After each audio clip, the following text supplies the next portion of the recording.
Eles tentaram queimá-lo vivo, mas as chamas simplesmente não o tocaram. Diante de uma multidão enfurecida, os romanos esperavam ver São Policarpo ser reduzido a cinzas, mas o que aconteceu foi algo que ninguém jamais poderia explicar.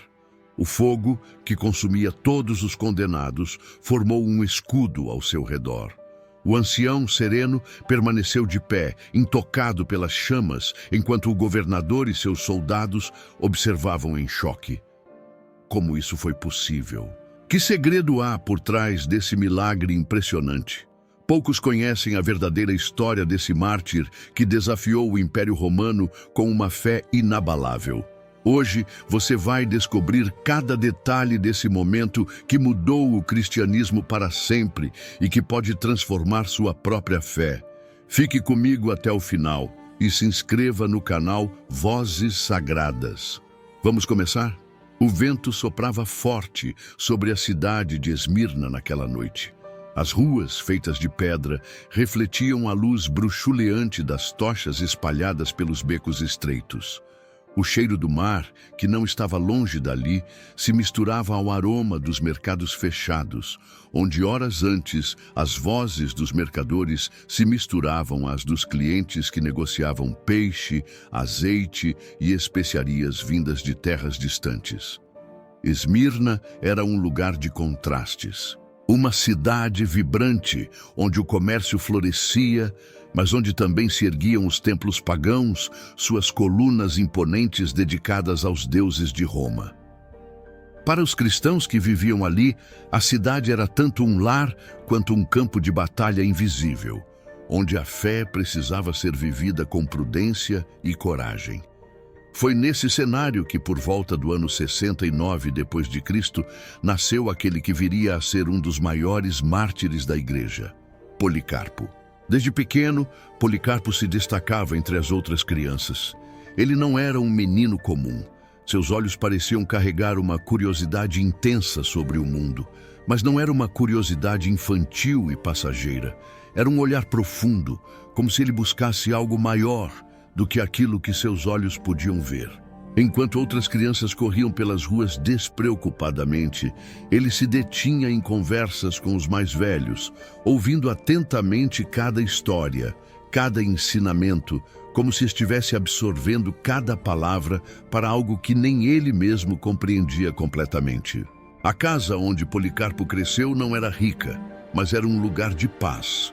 Sua família era cristã em uma época em que ser seguidor de Cristo significava viver sob constante ameaça.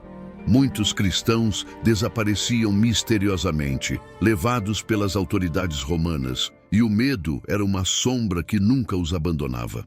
Ainda assim, dentro daquela casa, havia uma chama acesa, uma fé inabalável que nenhum decreto imperial poderia apagar. Foi ali, entre as orações murmuradas, ao cair da noite, e os relatos sobre os primeiros discípulos, que Policarpo aprendeu o verdadeiro significado da fé. Mas foi um encontro inesperado que mudaria sua vida para sempre. Em uma ocasião, quando ainda era jovem, Policarpo teve a oportunidade de ouvir alguém que nenhum outro homem de sua geração poderia ouvir: São João Evangelista. O último dos apóstolos vivos, aquele que caminhara com Cristo, que ouvira sua voz e testemunhara seus milagres, agora estava ali, diante dele. João não era apenas um nome mencionado nas histórias. Ele era real, de carne e osso. Um homem que carregava em si a lembrança viva do Salvador. A primeira vez que Policarpo viu João, ele ficou em silêncio. O velho apóstolo tinha uma presença imponente, não pelo poder ou pela força, mas pela serenidade que carregava. Havia algo nele que Policarpo nunca tinha visto em ninguém antes. João falava com a segurança de quem conhecia a verdade, de quem não tinha dúvidas sobre aquilo que pregava.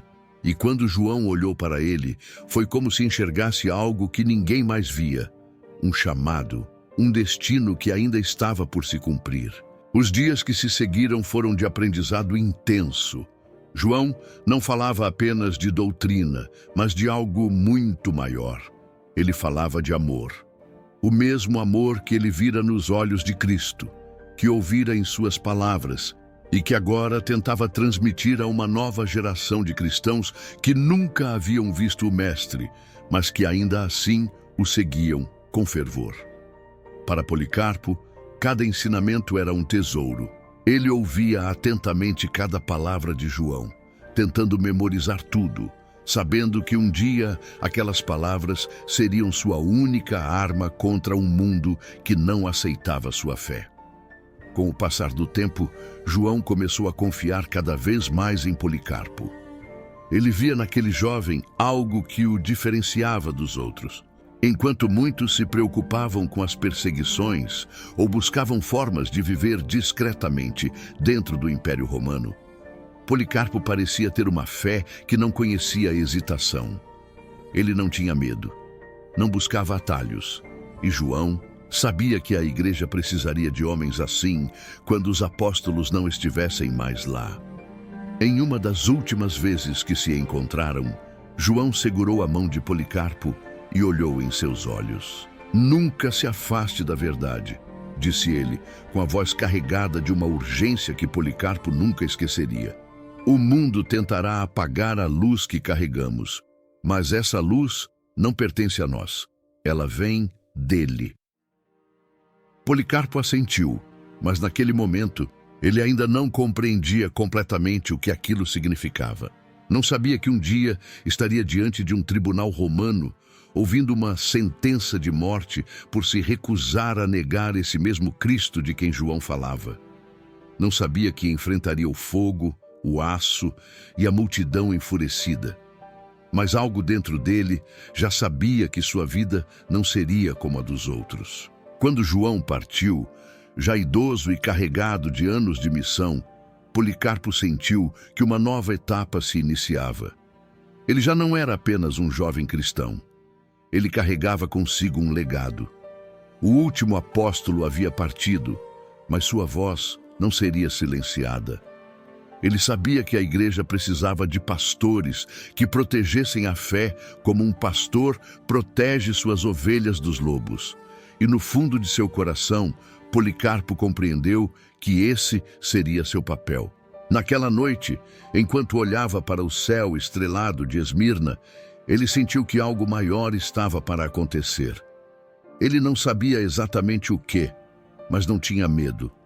Afinal, ele carregava consigo as palavras do discípulo amado, as mesmas palavras que um dia ecoariam pelo mundo e atravessariam os séculos. Seu destino já estava traçado e ele estava pronto para segui-lo.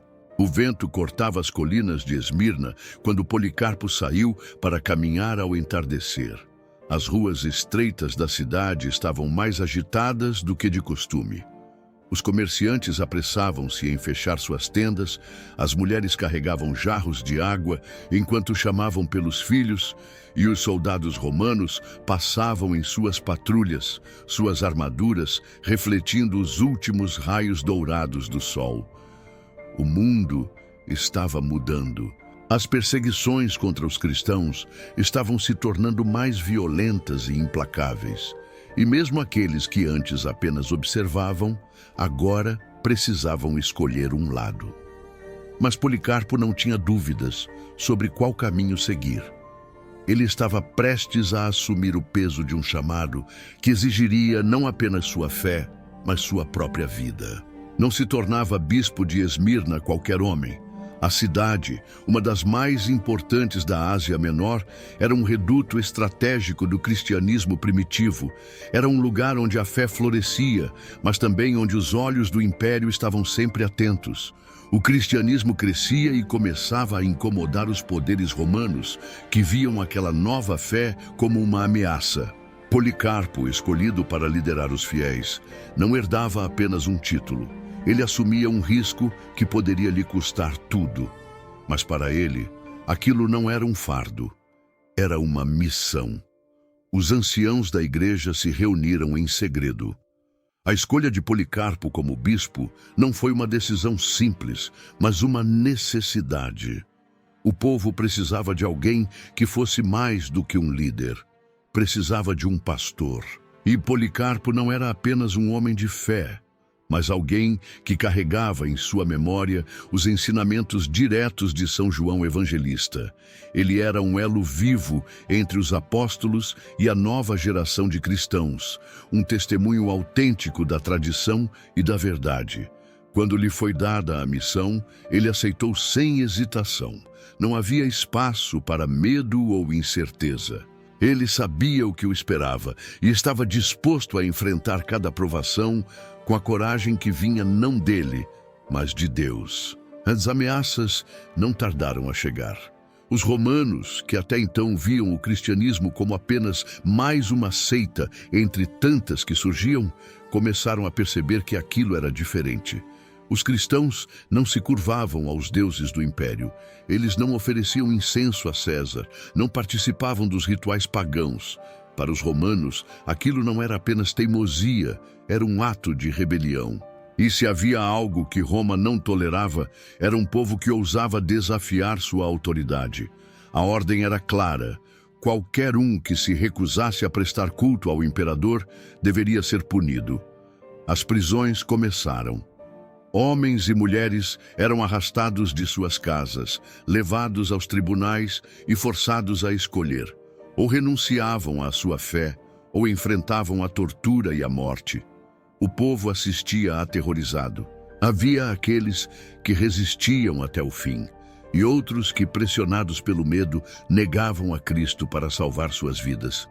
Policarpo via tudo isso e sabia que sua missão não era apenas manter a fé viva, mas fortalecer aqueles que começavam a vacilar. A heresia também se infiltrava sorrateiramente na igreja. O gnosticismo, com suas ideias distorcidas sobre Cristo e a salvação, começava a seduzir os mais incautos. Muitos eram atraídos por sua promessa de um conhecimento secreto, uma verdade reservada a poucos. Policarpo não podia permitir que o rebanho se perdesse. Ele ergueu-se como um guardião da fé, combatendo as mentiras com a força da verdade. Ele escreveu cartas, pregou incansavelmente e viajou para aconselhar os cristãos de outras cidades. Em cada palavra sua, havia a autoridade de quem não apenas conhecia a doutrina, mas de quem havia aprendido diretamente com aqueles que estiveram ao lado do próprio Cristo. Mas sua maior provação ainda estava por vir. A fama de Policarpo se espalhava e o império começou a vê-lo não apenas como um líder espiritual, mas como um inimigo. Sua pregação era uma ameaça porque despertava coragem nos cristãos, fazia com que permanecessem firmes mesmo diante do perigo. Quanto mais ele falava, mais difícil se tornava para os romanos dobrar aqueles homens e mulheres. Ele precisava ser silenciado. Os rumores começaram a circular. Diziam que ele seria capturado a qualquer momento, que o império já havia colocado um preço sobre sua cabeça. Muitos aconselharam-no a fugir, a se esconder até que o perigo passasse. Mas Policarpo não era homem de fugir. Seu coração estava em paz. Ele sabia que o sofrimento era inevitável, mas não temia. Ele permanecia em Esmirna, pastoreando seu povo, sabendo que cada dia que passava o aproximava mais do momento em que teria que enfrentar a maior prova de sua vida. A tensão crescia. Os cristãos de Esmirna olhavam para seu bispo com reverência e temor. Eles sabiam que seu destino estava selado, que em breve ele seria levado. Mas Policarpo não deixava que o medo dominasse sua comunidade. Ele ensinava que a vida não terminava ali, que o sofrimento era apenas um caminho para a glória. Sua presença era um escudo para aqueles que estavam prestes a cair. Ele fortalecia os que fraquejavam, encorajava os que estavam prestes a negar sua fé. Suas palavras eram como fogo, inflamando os corações dos que o ouviam. Quando finalmente o momento chegou, quando os romanos vieram à sua procura, não houve pânico. Não houve fuga. Ele estava pronto. O homem que havia sido discípulo de um apóstolo, que tinha guardado a fé como um tesouro precioso, agora estava diante de sua última caminhada. Ele sabia que não havia outro caminho, mas também sabia que sua morte não seria o fim. Seu nome seria lembrado, seu exemplo ecoaria por séculos e sua fé jamais seria apagada. O porto de Roma fervilhava com o burburinho incessante de marinheiros, mercadores e viajantes que desembarcavam de embarcações vindas de todas as partes do império. O cheiro de sal impregnava o ar, misturando-se com o aroma de especiarias exóticas e o fedor dos animais que eram transportados em jaulas para serem vendidos nos mercados. Entre a multidão, um homem idoso caminhava com passos firmes, mas serenos. Seu olhar, apesar dos anos que carregava, era perspicaz e atento. Policarpo de Esmirna havia chegado a Roma. A cidade era imensa, deslumbrante e opressora ao mesmo tempo. Os templos erguiam-se majestosamente, cada um dedicado a um deus pagão diferente, enquanto estátuas de mármore reluzente adornavam as praças e os edifícios públicos. Mas entre todo aquele esplendor, havia algo inquietante: a arrogância do império. Roma era uma cidade que impunha seu poder sobre todos. Um lugar onde até a fé devia se curvar diante do Estado. E era justamente por isso que Policarpo estava ali. Ele não viera sozinho. Uma delegação de cristãos de Esmirna o acompanhava, mas era ele quem carregava o peso da responsabilidade. Sua missão era clara: encontrar-se com o Papa Aniceto e resolver uma questão que estava causando divisões dentro da igreja. O problema parecia simples aos olhos dos que não compreendiam sua profundidade. A comunidade cristã do Oriente, da qual Policarpo fazia parte, seguia a tradição de celebrar a Páscoa no dia 14 do mês de Nisan, conforme os costumes judaicos. Já os cristãos do Ocidente, sob a liderança do Papa, haviam adotado uma data diferente. Era uma diferença que poderia parecer pequena para muitos, mas dentro da igreja ameaçava se tornar um ponto de ruptura. Policarpo não permitiria que isso acontecesse. O encontro com o Papa ocorreu em um ambiente de respeito mútuo. Aniceto era um homem sábio, consciente da grandeza espiritual daquele que tinha diante de si. Policarpo não era apenas um bispo, ele era uma testemunha viva dos tempos apostólicos, alguém que havia aprendido a fé diretamente de São João Evangelista. Ambos sabiam que estavam lidando com um problema delicado.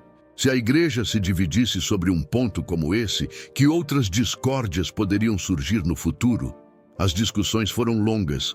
Policarpo defendeu a posição da Ásia Menor com fervor, explicando que a tradição que seguiam não era uma invenção, mas algo recebido dos próprios apóstolos.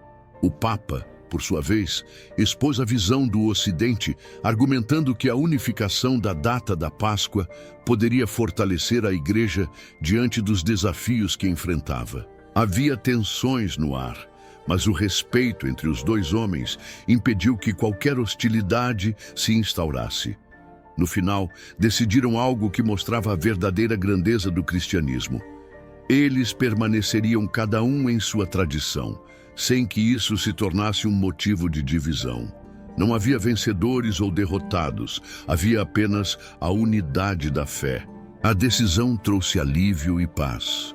Como um gesto de amizade e reverência, o Papa concedeu a Policarpo a honra de celebrar a Eucaristia na Igreja de Roma, um reconhecimento de sua santidade e autoridade espiritual.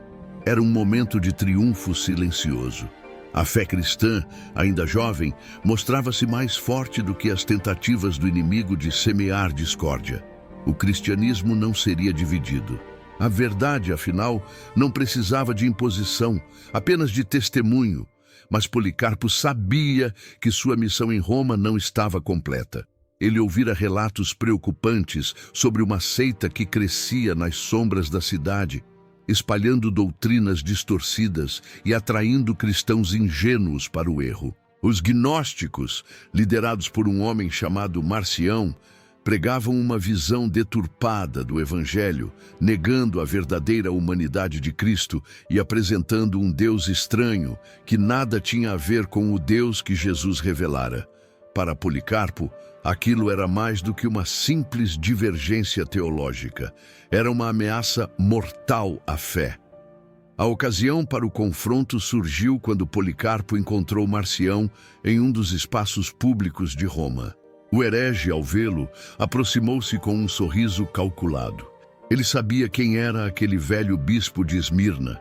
Sabia de sua reputação, de sua proximidade com os apóstolos e talvez tenha imaginado que poderia conquistá-lo com palavras suaves. Com arrogância, Marcião perguntou a Policarpo: "Reconheces-me?" A resposta veio firme e cortante: "Sim, eu te reconheço. És o primogênito de Satanás." O silêncio tomou conta do ambiente. Os que estavam por perto ficaram estarrecidos. Policarpo não era homem de palavras duras, mas quando se tratava da verdade e da fé, ele não hesitava. Não havia espaço para meias palavras diante do erro. Aqueles que ouviam entenderam a mensagem. O cristianismo não era um jogo de ideias ou interpretações convenientes. Era a verdade, e essa verdade não podia ser corrompida. Após seu tempo em Roma, Policarpo preparou-se para voltar a Esmirna. Ele sabia que o tempo estava se esgotando, as perseguições estavam aumentando e o império estava cada vez mais decidido a erradicar o cristianismo. Mas ele também sabia que sua viagem a Roma não havia sido em vão. A igreja permanecia unida, a fé estava protegida e, mais do que nunca, ele estava pronto para o que viria. Quando o navio que o levaria de volta cortou as águas do Mediterrâneo, Policarpo contemplou o horizonte.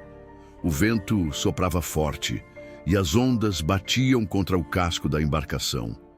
Havia algo no ar, uma sensação que ele não conseguia descrever. Ele não temia o futuro, ele sabia que estava prestes a entrar na fase final de sua missão. Mas não importava o que o esperava. Seu coração estava tranquilo, pois ele sabia que a verdade pela qual lutava jamais seria apagada. A noite se espalhava sobre Esmirna com um silêncio denso, interrompido apenas pelo som distante das ondas quebrando contra as rochas e pelo ocasional farfalhar das folhas ao vento. A pequena casa onde Policarpo descansava estava envolta por essa quietude, mas dentro dele algo diferente acontecia. O sono lhe fugia. Havia uma inquietação sutil, um chamado silencioso que ele não compreendia completamente. Ele já havia enfrentado provações ao longo dos anos, mas aquela noite era diferente. O peso do tempo sobre seus ombros parecia maior. Sentado em um canto do aposento, iluminado apenas pela fraca luz de uma lamparina de óleo, ele fechou os olhos e se concentrou em sua oração. Foi então que a visão veio. Diante dele, as sombras da noite se desfizeram, dando lugar a um cenário que arrepiou cada fibra de seu ser. Ele viu seu próprio travesseiro consumido pelas chamas. O fogo subia em labaredas altas, mas estranhamente não havia dor, não havia medo, apenas a certeza inabalável de que aquele era um presságio. Quando abriu os olhos, seu coração não disparava de terror, mas de compreensão. Ele sabia o que aquilo significava. Sabia que estava próximo o dia em que daria testemunho com sua própria vida. Sentiu a serenidade tomar conta de si, e quando se levantou, seu semblante já trazia a firmeza de um homem que aceitava seu destino. Na manhã seguinte, os cristãos que estavam próximos perceberam algo diferente. Policarpo, sempre prudente, agora falava com uma convicção ainda maior, como se soubesse que pouco tempo lhe restava. Seus discípulos o observavam com reverência, mas também com receio. Os rumores das perseguições estavam se intensificando e não havia dúvidas de que Esmirna logo teria seus próprios mártires. Nos becos e praças, a hostilidade contra os cristãos se tornava cada vez mais evidente. As autoridades romanas não mais os viam como uma seita inofensiva, mas como um problema a ser erradicado. Então, veio a notícia que fez o sangue de muitos gelar. O imperador havia dado ordens para intensificar a perseguição. Qualquer um que se recusasse a prestar culto ao imperador deveria ser caçado, julgado e condenado. A cada dia, mais cristãos eram levados às arenas, onde enfrentavam feras famintas sob os gritos frenéticos da multidão. Esmirna, outrora um refúgio silencioso para os fiéis, agora se tornava um campo de terror. Mas a verdadeira preocupação dos romanos não era qualquer cristão. Eles queriam Policarpo. O nome do bispo de Esmirna era conhecido e respeitado em toda a Ásia Menor. Ele não era apenas um líder, mas um símbolo de resistência. Enquanto ele vivesse e pregasse, os cristãos se manteriam firmes. O império precisava calá-lo, e os cristãos sabiam que isso significava apenas uma coisa: Policarpo seria caçado. Os irmãos na fé tentaram convencê-lo a fugir. Alguns sugeriram que ele se escondesse em uma vila afastada, que partisse em um barco e se exilasse até que a perseguição perdesse força. Mas ele se recusava. Já vivi muitos anos e sirvo a Cristo desde a juventude. Não fugirei agora. Entretanto, diante da insistência dos fiéis que tanto o amavam, ele aceitou se retirar para um local afastado por um curto tempo. Partiu para uma propriedade rural próxima, onde poderia continuar orando e preparando seu coração para o que estava por vir. Mas mesmo ali, a paz não durou. Dias depois, enquanto rezava em silêncio, teve uma nova revelação. Ele não via a fuga como um caminho certo. Seu destino não era escapar, mas testemunhar. Ele então se virou para aqueles que estavam ao seu lado e, com uma voz que não tremia, declarou: "Serei queimado vivo." Aquelas palavras caíram sobre os que o ouviam como um golpe. O choque estampado nos rostos dos discípulos não abalou sua determinação. Policarpo sabia que os romanos viriam e sabia que não os enfrentaria com espadas ou com resistência, mas com a mesma coragem com que Cristo caminhou para o Calvário. E o momento chegou mais cedo do que o esperado. A traição veio de onde menos se esperava. Um servo, sob tortura, revelou o esconderijo do bispo. Na calada da noite, os soldados romanos marcharam até a propriedade onde ele estava. Eles pensavam que encontrariam um fugitivo, alguém que tentaria escapar ao ouvir os passos da tropa. Mas o que viram foi algo que jamais esqueceriam. Policarpo os esperava à porta. Não havia medo em seu olhar, nem desespero em seu semblante. Ele os recebeu como se fossem visitantes comuns. Com voz serena, fez um único pedido: que lhe concedessem 1 hora para orar antes de ser levado. Os soldados, talvez surpresos com a tranquilidade daquele homem idoso, concordaram.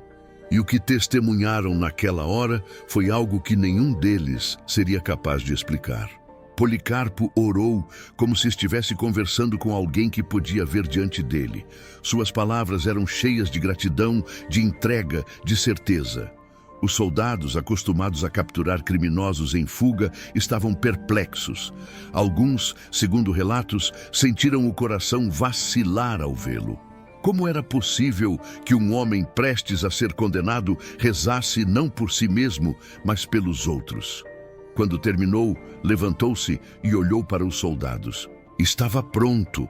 Nada mais precisava ser dito.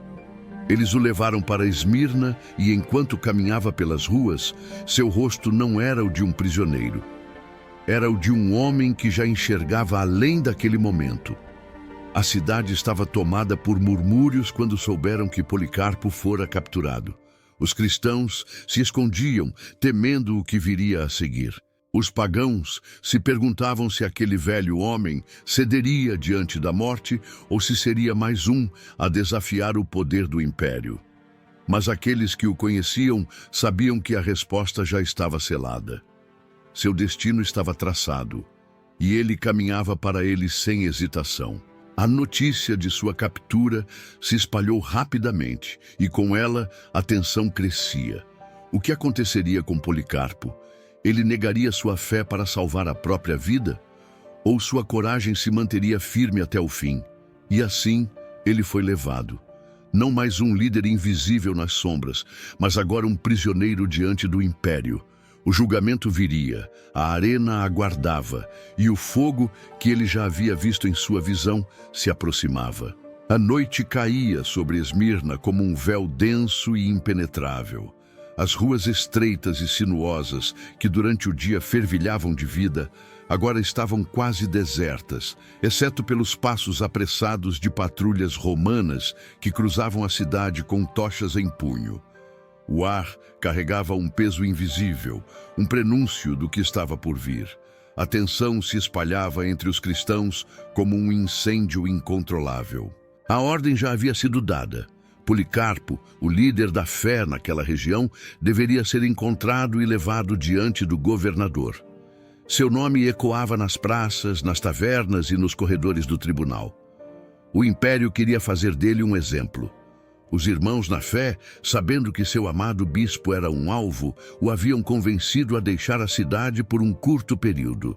Em uma aldeia afastada, cercada por oliveiras e campos de trigo, ele encontrou abrigo. A casa onde se hospedava era modesta, feita de pedra rústica e com uma pequena horta nos fundos.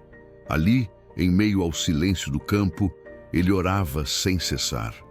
Seus dias eram preenchidos por preces e súplicas, não por sua própria segurança, mas pelos fiéis que poderiam vacilar diante da perseguição. Naquela noite, porém, o perigo se aproximava sorrateiramente. A traição veio de onde menos se esperava. Um servo da casa, dominado pelo medo ou talvez pela promessa de alguma recompensa, revelou aos soldados romanos o esconderijo do bispo. A informação foi passada rapidamente às autoridades e uma patrulha foi enviada sem demora. O som de cascos cortando a estrada de terra e o brilho das tochas se aproximavam da propriedade. Não houve tempo para fuga, nem para qualquer resistência. Policarpo já sabia. Antes que os soldados chegassem, ele se ergueu do lugar onde estava ajoelhado e olhou para os cristãos que estavam ao seu lado. Seu semblante era tranquilo, sua voz firme. A vontade de Deus será feita, disse ele, como se já soubesse que aquele momento havia sido selado muito antes de qualquer denúncia ou perseguição. A casa foi invadida e, diante dos guardas armados, ele não tentou fugir nem se esconder. Ao contrário, pediu apenas um momento para orar. O comandante, acostumado a capturar criminosos e rebeldes, nunca havia visto algo assim. Ele esperava encontrar um fugitivo amedrontado ou um fanático exaltado. Mas diante dele estava um homem idoso que os recebeu como convidados. O pedido foi concedido. Os soldados ficaram em silêncio enquanto Policarpo orava. O tempo passou lentamente, e o que deveria ser um curto momento de prece durou cerca de 2 horas, mas ninguém ousou interrompê-lo. Alguns ali, sem entender exatamente o que sentiam, foram tocados por aquela cena. Quando terminou, Policarpo se ergueu com serenidade e disse que estava pronto. Os guardas, ainda impressionados com o que haviam testemunhado, quase pareciam constrangidos em cumprir sua tarefa. Mas a ordem era clara: levá-lo ao tribunal de Esmirna. O caminho de volta foi longo e durante a jornada os soldados tentaram persuadi-lo. Velho homem, por que ir para a morte assim? Basta que ofereça um pouco de incenso ao imperador e poderá voltar para casa. Mas Policarpo não respondeu. Seu olhar estava fixo no horizonte. Ele não voltaria para casa. Sabia disso. A entrada em Esmirna foi um espetáculo à parte. O burburinho cresceu rapidamente assim que a notícia de sua captura se espalhou. Alguns cristãos choravam em silêncio, escondidos nas sombras das casas e dos becos, temendo que a prisão de seu bispo fosse o sinal para uma repressão ainda maior. Outros, pagãos e autoridades locais, se reuniam para ver aquele homem que ousava desafiar Roma. Ele caminhava sem correntes, pois os soldados perceberam que não havia necessidade de amarrá-lo. Ele não resistiria. A verdadeira batalha já estava sendo travada em um nível muito maior do que qualquer um ali podia compreender. Antes de ser levado diretamente ao tribunal, ele foi conduzido até a presença do procônsul, Statius Quadratus, um homem severo e leal ao império. A sala onde estavam era imponente, com colunas de mármore e tapeçarias que representavam as conquistas romanas. O governador observou Policarpo com curiosidade. O bispo era um homem idoso, de olhar penetrante e postura digna. Quadratus sabia que poderia resolver tudo com apenas algumas palavras. Se aquele velho simplesmente renunciasse à sua fé, tudo terminaria ali. Com um tom quase paternalista, o procônsul tentou convencê-lo. Pense em sua idade. Pense no respeito que tantos têm por você. Não faz sentido morrer assim. Apenas diga, César é senhor e será livre. Policarpo permaneceu em silêncio. O governador insistiu, sua voz agora mais impaciente. Jure pela fortuna do imperador. Renuncie ao Cristo e terá sua vida de volta. O que se seguiu foi um dos momentos mais marcantes do cristianismo primitivo. Policarpo, com um olhar firme e sem hesitação, respondeu com palavras que atravessariam os séculos. Sirvo a Cristo há 86 anos, e ele nunca me fez mal. Como poderia agora blasfemar contra meu Rei e Salvador? O impacto de sua resposta foi imediato. O governador recostou-se em sua cadeira, irritado e talvez um pouco desconcertado. Os soldados e presentes na sala sussurravam entre si. Não era possível que um homem estivesse prestes a ir para a morte por algo tão simples de evitar. Mas Policarpo não via aquilo como uma escolha. Para ele, a vida era Cristo, e negá-lo seria negar tudo o que havia aprendido, vivido e ensinado. O governador suspirou, percebendo que não havia mais nada a ser feito. Se aquele homem não se dobrava por persuasão, então seria dobrado pelo medo. Ele se inclinou para a frente e decretou: então será levado ao estádio e queimado vivo. O murmúrio entre os presentes cresceu. Alguns cristãos que haviam conseguido entrar para assistir ao julgamento sentiram o coração disparar. O fogo aguardava seu bispo. A multidão nas ruas já estava sendo mobilizada. O espetáculo começaria em breve. Quando os soldados o retiraram do tribunal, Policarpo caminhava como um homem que já não pertencia a este mundo. Ele não estava derrotado. Pelo contrário, sua dignidade fazia com que parecesse mais forte do que aqueles que o julgavam. Seu destino estava selado, o estádio aguardava, e o fogo que ele vira em sua visão estava cada vez mais próximo. Ele não temia, ele estava pronto.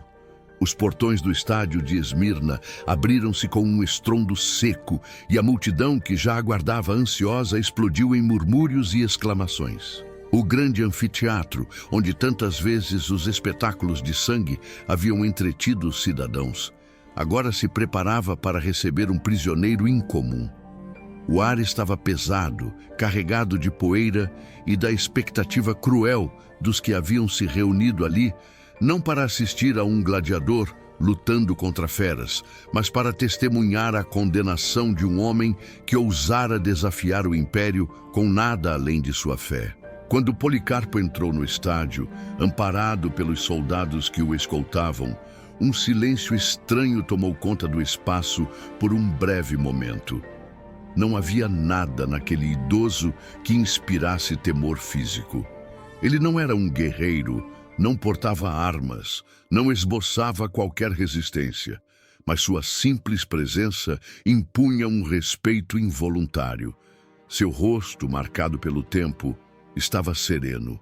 Ele não olhava para baixo, nem para os lados, mas seguia adiante, seus olhos fixos no horizonte, como se enxergasse algo além daquele lugar, além daquelas pessoas. No centro do estádio, o governador Statius Quadratus aguardava, vestido com seu manto oficial, ladeado por soldados e sacerdotes pagãos.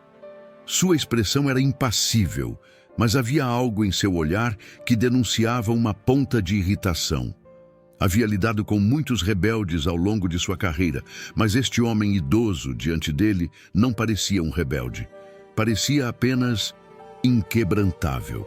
O governador ajustou sua postura e, com um gesto autoritário, ordenou que trouxessem Policarpo para mais perto. O velho bispo caminhou sem hesitação, parando diante da figura imponente do romano. O silêncio que pairava sobre o estádio foi quebrado pela voz de Quadratus, que num tom de falsa paciência tentou uma última vez resolver a questão sem que precisasse ordenar uma execução. Velho homem, por que se expor a tamanho sofrimento? Faça um sacrifício aos deuses de Roma. Que importância tem um punhado de incenso diante de sua vida? Jure por César e estará livre. A proposta era a mesma que tantos antes dele haviam recebido. Para Roma, os cristãos não eram perseguidos por sua fé em si, mas por sua recusa em reconhecer o imperador como divino. Para muitos, bastava uma pequena concessão, um simples gesto simbólico diante da estátua do imperador, para evitar a tortura e a morte. Mas para Policarpo, aquele ato significaria renunciar a tudo o que era verdadeiro. O estádio inteiro aguardava sua resposta. Muitos cristãos, ocultos entre a multidão, sentiam os corações acelerados, temendo o que aconteceria a seguir. Ele hesitaria? Ele se dobraria para salvar sua vida? Mas aqueles que conheciam Policarpo sabiam que não havia espaço para dúvida. Então, com uma voz firme, clara e sem tremor, ele respondeu: Sirvo a Cristo há 86 anos, e ele nunca me fez mal. Como poderia agora blasfemar contra meu rei e salvador? Um sussurro percorreu a multidão. Alguns espectadores, que vieram apenas pelo espetáculo, ficaram perplexos. Como um homem podia recusar sua própria salvação tão facilmente? O governador cerrou os punhos. Seu olhar, antes complacente, agora estava carregado de impaciência. Jure por César. Maldiga o nome de Cristo e eu o libertarei agora mesmo, insistiu Quadratus, sua voz agora mais ríspida. Policarpo, no entanto, não desviou o olhar. Havia algo em sua postura que fazia parecer que não era ele o prisioneiro naquela arena, mas todos os outros. Ele ergueu a cabeça e respondeu com calma: Se esperas que eu jure por César como se ele fosse um deus, estás enganado. Eu não posso e não quero fazer isso. Se queres saber quem sou, eu digo: sou cristão. O silêncio que se seguiu foi pesado. O governador, agora tomado pela fúria, não poderia mais permitir que aquele julgamento se prolongasse. Sua paciência havia se esgotado. Se não renunciar a Cristo, será condenado às feras, bradou Quadratus. A multidão prendeu a respiração, esperando talvez que a ameaça fosse suficiente para fazê-lo ceder. Mas Policarpo nem sequer piscou. Chama-as. Para mim, não há horror maior do que renegar meu senhor. A ousadia de suas palavras fez com que alguns romanos se inquietassem. Não era comum um condenado enfrentar sua sentença sem implorar misericórdia, sem temer a morte. Mas Policarpo sabia que sua vida não pertencia mais a este mundo. O que acontecesse ali não estava em suas mãos. O governador, agora consumido pela fúria e pela necessidade de dar um desfecho definitivo ao julgamento, fez um gesto para os guardas. Levem-no para ser queimado vivo. Os soldados imediatamente agarraram Policarpo, puxando-o em direção ao centro do estádio, onde uma grande pilha de lenha já havia sido preparada. O bispo de Esmirna caminhava sem resistência. Não havia necessidade de arrastá-lo à força. Ele ia como um homem que já havia aceitado seu destino muito antes de qualquer decreto romano. A multidão começou a se agitar, ansiosa pelo desfecho. Alguns gritavam insultos, outros apenas observavam em silêncio, impressionados pela coragem daquele ancião que não tremia diante da morte. Entre os cristãos espalhados na plateia, as lágrimas começavam a surgir. Eles estavam prestes a ver seu pastor ser consumido pelo fogo. Ao chegar diante da pira, os guardas se prepararam para amarrá-lo ao poste central, como faziam com todos os condenados, para que não tentassem fugir das chamas. Mas Policarpo, com um leve sorriso, disse calmamente: Não precisam me amarrar. Aquele que me dá forças para enfrentar este fogo, me dará forças para permanecer onde devo estar. Os soldados hesitaram por um instante. Nunca haviam visto algo assim, mas o governador fez um sinal, ordenando que prosseguissem. Eles então o deixaram sem amarras e começaram a organizar a madeira ao seu redor. O fogo ainda não havia sido aceso, mas o calor da multidão, da poeira suspensa no ar e da tensão no ambiente tornavam o momento sufocante. O tempo parecia ter desacelerado. Cada movimento era observado. Cada olhar estava fixo naquele homem que permanecia imóvel, esperando o que estava por vir. A pira estava pronta. O carrasco se aproximou com a tocha em mãos. E então o fogo foi aceso. As chamas começaram a se espalhar pela madeira, crepitando, subindo lentamente em direção ao corpo de Policarpo. Mas o que aconteceu a seguir não foi o que a multidão esperava. O fogo tomou força rapidamente, mas não o consumiu.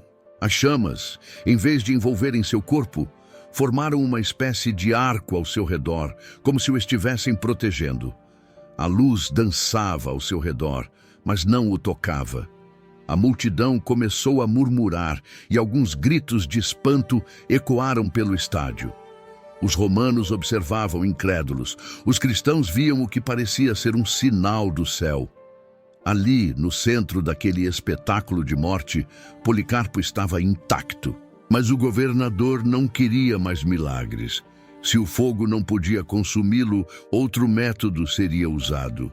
E então o golpe fatal foi ordenado. Mas o que aconteceu naquele momento mudaria a história para sempre. O fogo subia com fúria, consumindo a madeira empilhada ao redor de Policarpo. As labaredas cresciam, contorcendo-se como serpentes famintas, e o calor se tornava insuportável para aqueles que estavam próximos. A multidão no estádio de Esmirna assistia ao espetáculo com olhares fixos, esperando ver o velho bispo se contorcer em agonia, gritar por misericórdia, ser reduzido a cinzas diante dos olhos de todos. Mas o que aconteceu ali naquele instante foi algo que ninguém esperava. O fogo ardia ao redor de Policarpo, mas não o tocava. As chamas, que deveriam envolvê-lo e consumi-lo rapidamente, curvavam-se ao seu redor, formando algo que testemunhas descreveram como um arco ou um manto flamejante que o protegia. Seu corpo permanecia intacto, como se estivesse cercado por um escudo invisível. O brilho laranja e dourado iluminava seu rosto sereno, e para os que estavam perto o suficiente para enxergar, era como se ele estivesse envolto por uma luz diferente. Não a luz da destruição, mas da glória. O silêncio se espalhou entre os espectadores. Os soldados, acostumados a cenas de execução brutais, estavam perplexos. Os sacerdotes pagãos, que sempre garantiam que os deuses favoreciam Roma, olhavam uns para os outros sem saber como explicar o que estavam vendo. Entre a multidão, muitos começaram a murmurar. O que significava aquilo? Por que o fogo tão voraz contra tantos outros parecia hesitar diante daquele homem? Os cristãos, escondidos na multidão, sabiam a resposta. O que acontecia diante deles não era um erro da natureza, mas um sinal. Deus estava mostrando que Policarpo não era um condenado, mas um escolhido. A fé que ele havia vivido, defendido e ensinado agora se manifestava de forma inegável. Ele não estava sozinho naquele momento, e isso ficou claro para todos que tinham olhos para ver. Mas os romanos não podiam permitir que aquele espetáculo se prolongasse. O governador Statius Quadratus observava a cena com o senho franzido. Para ele, isso não passava de um truque, um acaso inexplicável, mas que precisava ser resolvido rapidamente. Se as chamas não faziam seu trabalho, então um método mais eficiente deveria ser usado. Ele não podia permitir que a multidão saísse dali convencida de que aquele homem era especial. Isso enfraqueceria a autoridade de Roma. Era necessário acabar com aquilo imediatamente. "Furem-no com uma lança", ordenou ele com um gesto seco para os soldados. Um dos guardas romanos se adiantou, segurando uma lança longa e afiada. O metal brilhava sob a luz das chamas que ainda queimavam ao redor de Policarpo. O soldado hesitou por um instante, talvez sentindo o peso da cena que se desenrolava diante dele. Mas ordens eram ordens. Ele se aproximou rapidamente e, com um golpe certeiro, cravou a lâmina no lado do corpo do velho bispo. O que aconteceu a seguir foi algo que assombraria aqueles que testemunharam aquele momento. Do ferimento aberto, um fluxo de sangue saiu com força inesperada, escorrendo pelo corpo de Policarpo e caindo sobre a madeira em brasa. O líquido vermelho encontrou as chamas e, num instante, o fogo se apagou. Foi como se a própria terra tivesse absorvido as chamas, como se o sangue daquele justo tivesse silenciado a fúria da destruição. A multidão engasgou em espanto. Nunca haviam visto algo assim. Nunca. Os soldados recuaram, olhando uns para os outros. O governador levantou-se de sua cadeira, os punhos cerrados. O que era aquilo? Um mero acaso? Um truque? Ou algo que ele não queria compreender? Os cristãos que estavam presentes começaram a chorar, não de dor, mas de um misto de tristeza e glória. Eles sabiam que seu bispo agora estava com Cristo. Ele não havia sido derrotado, não havia caído aos gritos, não havia clamado por sua vida, não havia sido reduzido a pó pelas chamas.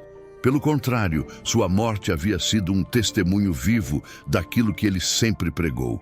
A fé não pode ser destruída, nem mesmo pelo império mais poderoso do mundo. O corpo de Policarpo permaneceu ali por algum tempo, imóvel, sereno, como se ainda estivesse em oração. Mas os romanos, temendo que os cristãos tomassem seus restos mortais e os venerassem, ordenaram que o queimassem novamente, desta vez sem que nada restasse. Eles queriam apagar qualquer vestígio daquele que desafiara Roma com sua fé inabalável. Mas não sabiam que a morte de um santo nunca é o fim. Os discípulos de Policarpo, aqueles que haviam aprendido com ele, que haviam recebido suas palavras e sua coragem, não deixariam que sua memória se perdesse. Mesmo com os romanos tentando destruir qualquer rastro de sua existência, sua história se espalharia. Sua vida, seu testemunho, seu martírio, tudo seria lembrado. E assim, Policarpo de Esmirna se tornou mais do que um nome na história. Ele se tornou um farol de fé para gerações que viriam depois dele. Ele se tornou um exemplo vivo do que significa entregar tudo por Cristo. Aquele que havia sido discípulo de um apóstolo, que havia liderado com amor, que havia enfrentado a perseguição sem medo, agora era celebrado não como um derrotado, mas como um vitorioso. O fogo que tentaram usar para destruí-lo não o consumiu, e o mundo jamais esqueceria seu nome. A fumaça da pira já havia se dissipado, e o eco dos gritos da multidão se dissolvera na vastidão do tempo. Mas a memória de Policarpo, essa não se apagaria. Nem as chamas, nem a brutalidade dos romanos, nem a tentativa de erradicar sua existência poderiam impedir o que estava por vir. Aquele que haviam tentado destruir se tornaria imortal na fé dos cristãos. Nos dias que se seguiram à sua execução, os cristãos de Esmirna choraram sua perda, mas não com desespero. Havia uma dor silenciosa, uma ferida profunda no coração da comunidade. Mas também havia algo que os romanos jamais compreenderiam: esperança. Eles não haviam perdido um líder, haviam ganhado um mártir. E na igreja primitiva, os mártires eram como sementes lançadas ao solo fértil. Sua morte não sufocava a fé, apenas a fazia crescer mais forte. Os discípulos de Policarpo, aqueles que haviam sido formados por sua sabedoria e guiados por seu exemplo, tomaram para si a missão de preservar sua memória. Eles relataram tudo o que viram, cada palavra dita no tribunal, cada milagre ocorrido na arena, cada gesto de coragem. Não demoraria para que sua história se espalhasse para além das fronteiras de Esmirna, alcançando outras cidades cristãs da Ásia Menor e, em pouco tempo, todo o império. São Irineu de Lyon, um de seus discípulos mais notáveis, foi um dos grandes responsáveis por perpetuar seu legado. Ele carregava consigo as palavras de Policarpo, que por sua vez carregava as palavras de São João Evangelista.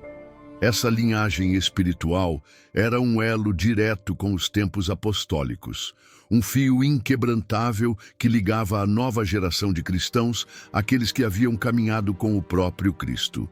Irineu relatava com fervor os ensinamentos de seu mestre, garantindo que sua doutrina fosse preservada e que sua fé se tornasse um testemunho eterno. Mas o que mais impressionava não era apenas o fato de Policarpo ter sido martirizado. Muitos haviam morrido pela fé antes dele. O que tornava sua história tão poderosa era a maneira como enfrentou seu destino. Ele não se lamentou, não fugiu, não suplicou por sua vida.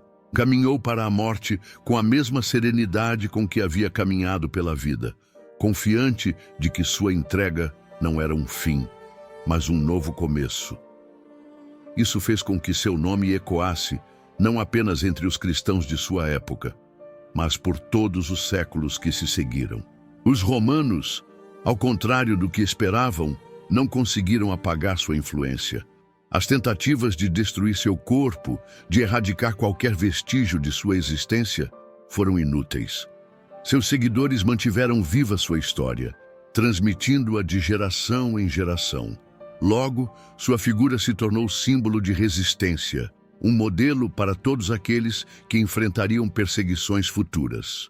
O Império Romano continuaria sua cruzada contra os cristãos, mas nunca mais conseguiria dobrá-los da mesma forma. A coragem de Policarpo serviu de inspiração para muitos que, ao serem levados às arenas, lembravam-se daquele ancião que havia desafiado o poder com nada além de sua fé. Nos anos seguintes, sua memória foi honrada de diversas formas. A comunidade cristã de Esmirna preservou seu testemunho com profundo respeito, reunindo-se em oração no local de sua morte.